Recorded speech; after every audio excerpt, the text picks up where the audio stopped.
Hi hello నమస్తే అందరికీ welcome to my channel Gana stories world. Story చదివే ముందు ఖచ్చితంగా ఛానల్ని సబ్స్క్రైబ్ చేసుకోండి. ఇక స్టోరీలోకి వెళ్ళిపోదాం. మై డియర్ రాక్షసి ఎపిసోడ్ 16. మీరు ఈ టైంకి వచ్చేసారేంటండి అని అడిగింది అవంతిక. అంటే ఏంటే నేను ఈ టైంకి రాకూడదా అని అన్నాడు ఆర్యన్. అబ్బా అలా కాదండి, మీరు ఎప్పుడు ఆఫీస్ టైం అయిపోయాక వస్తారు కదా, ఈ టైంలో వచ్చారు కదా, ఏదైనా పని ఉందా అని అడిగాను అంతే, దానికి ఎందుకు అంత కోపగించుకుంటారు అంది అవంతిక. మరి నేను నీకోసం వస్తే ఎందుకు వచ్చారు అని అడిగితే నాకు మండదా, నీకోసమే వచ్చాను అని అన్నాడు ఆర్యన్. నా కోసం ఎందుకు అంత అవసరం, ఏముంది అంది అవంతిక ఆర్యన్ని అనుమానంగా చూస్తూ. ఎందుకు అంటే అందుకేనే అన్నాడు ఆర్యన్ చిలిపిగా నవ్వుతూ. అతని నవ్వుని భయంగా చూస్తూ, వద్దు ఆర్యన్ గారు, బాగోదు చెప్తున్నా అని బెడ్ వెనక్కి వెనక్కి జరుగుతోంది అవంతిక. ఏంటే వద్దు, అయినా ఏం బాగోదు, ఎవరికి బాగోదు అన్నాడు ఆర్యన్. నాకే ఆర్యన్ గారు, ప్లీజ్ వదలండి, అసలే నేను ఫ్రెష్ కూడా అవ్వలేదు, ఫ్రెష్ అయ్యి లంచ్ కూడా చేయాలి, నాకు చాలా ఆకలి అవుతుంది తెలుసా అని అంది అవంతిక అమాయకంగా మొహం పెట్టుకొని. నువ్వు ఎన్ని ఎదవ కథలు పడినా నిన్ను వదిలిపెట్టనే, పైగా నాకు చాలా బాగుంటుంది ఇది అని అతడి కోట్ తీసేసి షర్టు విప్పుతూ ఉంటే అవంతిక అక్కడి నుండి పారిపోవాలని చూసింది. కానీ ఆర్యన్ అవంతిక కాళ్ళు పట్టుకొని తనని మళ్ళీ బెడ్ మీదకి లాగి ఆమె మీదకు చేరిపోయాడు. హా అని ఏడుపు రాగం తీస్తూ, ప్లీజ్ ఆర్యన్ గారు, మళ్ళీ అంటే నేను చచ్చిపోతానండి, ప్లీజ్ మీకు దండం పెడతాను, ఇప్పుడు వద్దు, అసలే ఆ ఒళ్ళంతా పచ్చిపుండులా ఉంది, ఫుల్గా బాడీ పెయిన్స్ ఉన్నాయి, ప్లీజ్ అండి, ఒక్కరోజు నన్ను వదిలేయరా అని చాలా క్యూట్గా అడిగింది అవంతిక. నీ ఎంకమ్మ, ఎప్పుడు ఎదవ కారణాలు చెప్తావు కదే, మొగుడు మంచిగా ప్రేమగా దగ్గరికి వస్తే రానివ్వాలి, ఇలా కారణాలు చెప్తే మండుద్ది, మీ పెళ్ళం మొగుళ్ళు దగ్గరికి వస్తే రానివ్వరు, అక్కడ బయట ఆడవాళ్ళేమో ఎప్పుడు సందు దొరుకుతుందా మగాళ్ళ మీద వాళ్తామా అని వాళ్ళు చూస్తున్నారు అని అవంతిక బుగ్గ మీద ఒకటి పీకాడు ఆర్యన్ ప్రీతిని గుర్తుకు తెచ్చుకొని. అమ్మా అని రాగం తీస్తూ చెంప మీద చేయి పెట్టుకొని, మీరు నన్ను కొడుతున్నారు, నేను తాతయ్యకి చెప్తాను చూడండి అని బెదిరించింది ఆర్యన్ని. తాతయ్యకే చెప్పుకో, వాళ్ళ తాతయ్యకైనా చెప్పుకో, నాకు భయం లేదే దొంగ మొహందాన అని ఆమె బుగ్గ మీద 2 పంటిగాట్లు పెట్టి, ఇక నుండిలే, నాకు ఇక పిచ్చి లేపి ఇప్పుడేమో వద్దు వద్దు అని నన్ను సావగొడతావు కదా, పోవే ఇక అన్నాడు ఆర్యన్. అతడు వెళ్ళమనడమే మహాభాగ్యం అని అవంతిక బెడ్షీట్ ఒంటికి చుట్టుకొని వాష్రూమ్లో దూరి చక్కగా అరగంట పాటు హాట్ వాటర్తో స్నానం చేసి డ్రెస్సింగ్ రూమ్కి వెళ్ళి చీర కట్టుకొని బయటికి వచ్చింది. ఆర్యన్ కూడా అతడి డ్రెస్ తీసేసి ఫ్రెష్ అయ్యి వచ్చి మిర్రర్ దగ్గర ఉన్న పౌడర్ డబ్బాను అవంతిక వీపుకు విసిరి, ఆ చీరలు కట్టి మళ్ళీ నన్ను రెచ్చగొట్టడం ఎందుకే, డ్రెస్ వేసుకో అన్నాడు ఆర్యన్ మొహం మార్చుకొని. అబ్బా మీకు నిజంగానే పిచ్చి పట్టింది, అందుకే నన్ను కొడుతున్నారు కదా అని ఆ పౌడర్ డబ్బా మళ్ళీ అక్కడికి తీసుకువెళ్ళి పెట్టి ఆర్యన్ని హత్తుకొని, నేను కావాలి అని ఏమైనా మిమ్మల్ని దూరం పెడుతున్నానా చెప్పండి, నిన్న నైట్ నుండి మార్నింగ్ వరకు నన్ను వదిలిపెట్టారా చెప్పండి, సరే మీ ఇష్టమైతే నేను కాదు అననులేండి, నాకు మీ ఇష్టమే కావాలి, ఇప్పుడు మీరేం చేసినా నేను కాదనను, ఇక మీ ఇష్టం అని అతడిని గట్టిగా హత్తుకుంటుంది అవంతిక. పాపం అతడి ఏడుపు మొహాన్ని చూడలేక.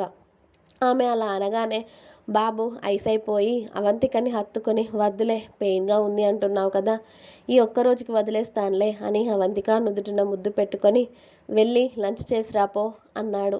మీరు తినరా అని అడిగింది అవంతిక. నేను ఆఫీస్లోనే తినేసి వచ్చాను, నువ్వు తినిరా, వచ్చే అప్పుడు నాకు జ్యూస్ తీసుకురా అని అతడి ఫోన్ పట్టుకొని బెడ్ మీద కూర్చున్నాడు ఆర్యన్. అలాగే అని అవంతిక కిందికి వెళ్ళి తనకి ఒక్కదానికే అక్కడ తినాలి అనిపించక ఆర్యన్ కోసం జ్యూస్ అలాగే తన కోసం ప్లేట్లో భోజనం పెట్టుకొని రూమ్కి వచ్చేసింది. ఆర్యన్ చేతికి జ్యూస్ గ్లాస్ ఇచ్చి తను సోఫాలో కూర్చుని భోజనం చేస్తూ ఏవండి అని పిలిచింది ఆర్యన్ని. చెప్పవే అన్నాడు ఆర్యన్ జ్యూస్ సిప్ చేస్తూ. అది మీ ఫ్రెండ్ వైభవ్ ఉన్నాడు కదా, ఆయన మంచివాడేనా అని అడిగింది అవంతిక తడబడుతూ. నీకు ఆ అనుమానం ఎందుకు వచ్చిందే అన్నాడు ఆర్యన్. అలాంటి వాళ్ళతో మీకు ఫ్రెండ్షిప్ ఏంటండి, ఆయన నాకేమీ నచ్చలేదు అని చెప్పింది అవంతిక. అవంతిక మాటలకి ఆర్యన్ ఫోన్ చూసేవాడల్లా అవంతిక వైపు తల తిప్పి, ఏమైందే అని అడిగాడు. ఆయన అంతా ఏదోలో మాట్లాడుతున్నారండి, మొన్న మన ఇంటికి వచ్చిన రోజు కూడా నాతో పిచ్చిగా మాట్లాడారు, అలాంటి ఆయనతో మీకు స్నేహం ఏంటండి అని అంది అవంతిక చిరాకుగా. ఏమన్నాడే వాడు నిన్ను అని అడిగాడు ఆర్యన్ కాస్త కోపంగా. అయినా అదంతా మీ వల్లేనండి, అసలు మన విషయాల్లో ఆయనకు మిమ్మల్ని ఎవరు చెప్పమన్నారు అని కోపంగా అరిచింది అవంతిక హ్యాండ్ వాష్ చేసుకుని. ఏమైందో చెప్పమంటే నన్ను అంటున్నావేంటి, అసలు ఏం జరిగింది, వాడు నీతో ఏం మాట్లాడాడు అని అడిగాడు ఆర్యన్ వచ్చి అవంతిక పక్కన కూర్చొని.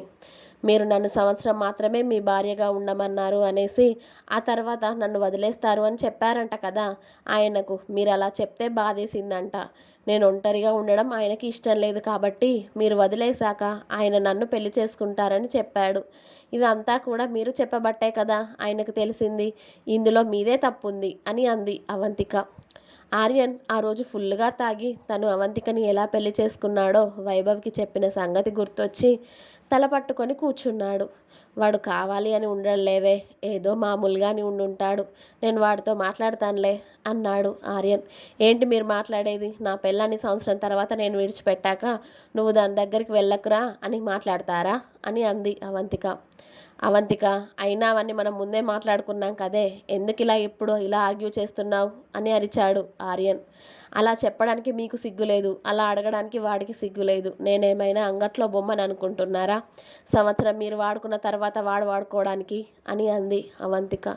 ఆ మాటకి అవంతిక చెంప మీద కొట్టాడు ఆర్యన్. ఏం మాట్లాడుతున్నావే అని. నిజమే కదా నేను మాట్లాడుతుంది. నన్ను మీరు అలా అనుకునే మీ ఫ్రెండ్తో ఈ మాట చెప్పారా?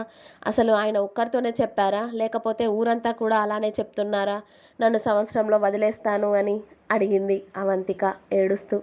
అవంతిక, ఇప్పుడు నువ్వు ఏడ్చి నాకు చిరాకు తెప్పించకే. అయినా నేను ముందే చెప్పాను కదా అన్ని కండిషన్స్తోనే నన్ను పెళ్లి చేసుకొని నాతో ఇలా ఉండి ఇప్పుడు ఇలా అంటున్నావేంటి అన్నాడు ఆర్యన్. అవునండి, మీరు చెప్పిన కాలు ఒప్పుకొని నేను పెళ్లి చేసుకున్నాను. అలాగే మీ కండిషన్స్కి ఒప్పుకునే పెళ్లి చేసుకున్నాను. కానీ ఇలా నా బతుకుని నడి బజార్లో పెట్టమని చెప్పలేదు కదా. మీరు ఒకరితో చెప్పారు, వాడు వెళ్ళి 100 మందికి చెప్తాడు. రేపు నేను బయటికి వెళ్తే నన్ను అందరూ ఎలా చూస్తారో కనీసం మీరు ఊహించగలరా? నన్ను మీ భార్యగా చూడరు, ఎలా చూస్తారో మీకు నేను వేరే చెప్పాలా అంది అవంతిక. నిజంగా వైభవ్ అలా అవంతికతో మాట్లాడతాడు అని తెలియక ఆర్యన్ ఆ విషయాలు అతడితో షేర్ చేసుకుంటాడు. కాబట్టి ఈ విషయం చెప్పాడు. కానీ వైభవ్ నిజంగా అవంతికతో అలా మాట్లాడతాడు అనుకోలేదు ఆర్యన్. ఆర్యన్ కొట్టిన దెబ్బకి అవంతిక ఆమె చెంప మీద చేయి పెట్టుకొని ఏడుస్తూ ఉండేసరికి ఆవేశంలో ఆమెను కొట్టాను అని అర్థమైన ఆర్యన్ కళ్ళు గట్టిగా మూసుకుని పిడికిలి బిగించి అవంతిక దగ్గరికి వెళ్ళాడు. మీకు నేను సంవత్సరం పాటు భార్యగా ఉంటాను అని మీరు నాకు సహాయం చేశారు అని, అంతేకాని మీరు నన్ను నలుగురిలో బజారు పాలు చేస్తారు అని కాదు. ఆర్యన్ గారు, మీకు నేను ఇష్టం లేకపోతే నచ్చకపోతే నన్ను వదిలేయండి. నా జీవితం నేను చూసుకుంటాను. అంతేకాని ఇలా మీరు పెళ్లి చేసుకొని వచ్చి ఓ సంవత్సరం తర్వాత వేరే దగ్గరికి వెళ్ళాలి అంటే అది మాత్రం నా వల్ల కాదు అని అవంతిక అనేసరికి ఆర్యన్ని లాగిపెట్టి ఎవరో చెంప మీద కొట్టినట్టు అనిపించింది. ప్లీజ్నే, నేను అలా అనుకొని వాడికి చెప్పలేదు అవంతిక. I'm sorry. నేను ఆవేశంలో కొట్టాను, కానీ నిన్ను నేను ఎప్పుడూ ఆ విధంగా చూడలేదే. నిన్ను ప్రేమగా నా దగ్గరికి తీసుకున్నాను, కానీ కామంతో కాదే. అలా కావాలి అంటే రోజుకు 100 మంది దొరుకుతారే నాకు. అయినా కూడా నేను నిన్నే ఎందుకు పెళ్లి చేసుకున్నాను?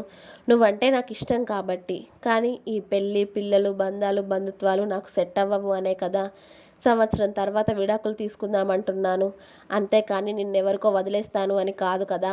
నీ మీద ఇంకొకటి చూపు పడితే వాడిని అడ్డంగా నరికేస్తాను. అంతే తప్పితే నేను అంత చీప్ మనిషిలా కనబడుతున్నానా నీకు అన్నాడు ఆర్యన్. అలా అనుకున్నవారు మన మధ్యలో ఉన్న విషయం వేరే వాడికి ఎందుకు చెప్పారు? వాడెంత నీచంగా మాట్లాడాడో తెలుసా నాతో అంది అవంతిక. వైభవ్ మాటలకి అవంతిక గట్టిగానే డిస్టర్బ్ అయ్యిందని అర్థం చేసుకున్న ఆర్యన్ అవంతికని హక్ చేసుకొని, సారీ అమ్మా, నిజంగా వాడు నా ఫ్రెండ్ కాబట్టి వాడిది మా మధ్యలోనే ఉంచేస్తాడు అనుకున్నాను. తప్పితే ఇలా నీతో మాట్లాడతాడు అని నాకు తెలియదు కదా. నిజంగా ఐఎమ్ సారీ. వాడికి చెప్పి నేను పెద్ద తప్పు చేశాను.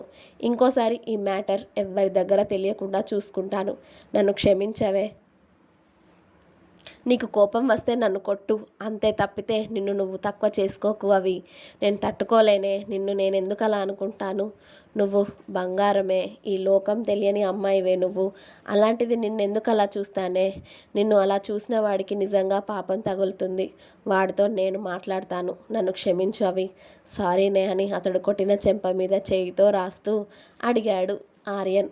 అయినా కూడా అవంతిక అతడి చేయిని నెట్టేస్తూ ఉండడంతో ఐఎమ్ సారీ బంగారం, సారీనే, రియల్లీ సారీ. నిన్ను అలా అనడం తప్పే. అలాగే నీ మీద చేయి చేసుకోవడం కూడా తప్పేనే. కానీ నీకు నువ్వే అలా నిన్ను తక్కువ చేసుకుంటే తట్టుకోలేకపోయానే. కావాల్స్తే నువ్వు నన్ను ఎన్నైనా తిట్టుకో, కొట్టుకో, భరిస్తాను. కానీ నువ్వు తక్కువ చేసుకుంటే మాత్రం నేను భరించలేను అవి. ఖచ్చితంగా ఇప్పుడు సారీ అడుగుతున్నాను, కానీ ఇంకోసారి మాత్రం ఖచ్చితంగా నీకే దెబ్బలు పడతాయి. నువ్వు తక్కువ చేసుకుంటే నేను ఊరుకోను అవి అన్నాడు ఆర్యన్. అతడు అంతలా బతిమలాడుతూ ఉండేసరికి అవంతిక కాస్త కరిగినా కూడా బెట్టు చూపిస్తూ ఆర్యన్ని వదిలి వాష్రూమ్కి వెళ్ళి ఫేస్ వాష్ చేసుకొని వచ్చి బెడ్ మీద ఒరిగింది.